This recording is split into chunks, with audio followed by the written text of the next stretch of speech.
Hi guys, welcome to daily family routine. ఈరోజు మనం చేసుకోపోయేది chocolate cake అండి. దానికోసం నేను ఒక బౌల్లో 2 ఎగ్ వైట్స్ తీసుకుంటున్నాను.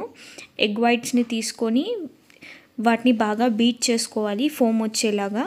నేను వీడియోలో చూపించేలాగా వాటిని విస్కర్ తోటి బీట్ చేసుకొని ఇలా ఫోమ్ వచ్చింది. ఆ ఫోమ్ వచ్చిన తర్వాత మనం అందులో ఒక 1/2 కప్ ఆయిల్ వేసుకుంటున్నామండి. ఆయిల్ వేసుకొని మళ్ళీ మనకి ఒక ఫామ్ అయ్యేలాగా మళ్ళీ దాన్ని బీట్ చేసుకోవాలి. అలా బీట్ చేసుకున్న దాంట్లో నేను షుగర్ వేసుకుంటున్నాను. ఒక 1 కప్ షుగర్ వేసుకున్నాను. సేమ్ కప్ ఫాలో అవుతున్నాను. అలా 1 కప్ షుగర్ వేసుకొని మళ్ళీ దాన్ని మంచిగా మిక్స్ చేసుకోవాలి.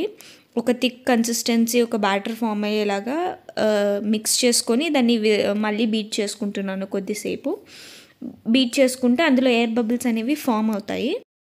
అలా కంప్లీట్గా షుగర్ని మిక్స్ చేసుకున్న తర్వాత నేను అందులో మనం ఒక 1.5 కప్ మైదాని మనం జల్లించుకొని పెట్టుకోవాలండి. అలా 1.5 కప్ మైదా అండ్ ఒక 1/2 table spoon baking powder and 1/2 table spoon baking soda వేసుకొని మనం జల్లించుకొని అందులో వేసుకోవాలి. తర్వాత నేను ఒక 1/4 కప్ కోకో పౌడర్ కూడా వేసుకున్నాను. అవన్నీ జల్లించుకొని మనం షుగర్ బ్యాటర్లో మిక్స్ చేసుకోవాలి.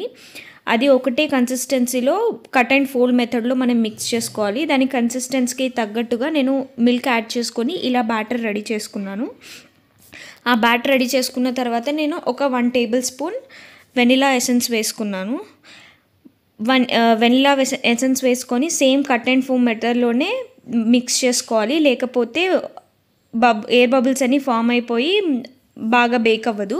సో అలా మనం మిక్స్ చేసుకున్న బ్యాటర్ని మనం కేక్ మౌల్డ్లో వేసుకోవాలండి. నేను ఇది స్టవ్ మీద చేస్తున్నాను కాబట్టి కేక్ మౌల్డ్ అనేది నేను బయట నుంచి తెచ్చుకున్నాను. ఆ కేక్ మౌల్డ్కి ఆల్రెడీ మనం కొంచెం బటర్ అప్లై చేసి మైదాతోటి డస్టింగ్ చేయాలి. డస్టింగ్ చేసిన తర్వాత మనం ప్రీగా రెడీ చేసి పెట్టుకున్న మిక్స్ని ఇందులో వేసి ఒక 15 మినిట్స్ హీట్ మీద పెడితే మనకి ఇది రెడీ అయిపోతుంది. నాకైతే ఒక 15 మినిట్స్లో రెడీ అయిపోయింది. కొంతమంది according to the heat 45 minutes కూడా అవుతుంది.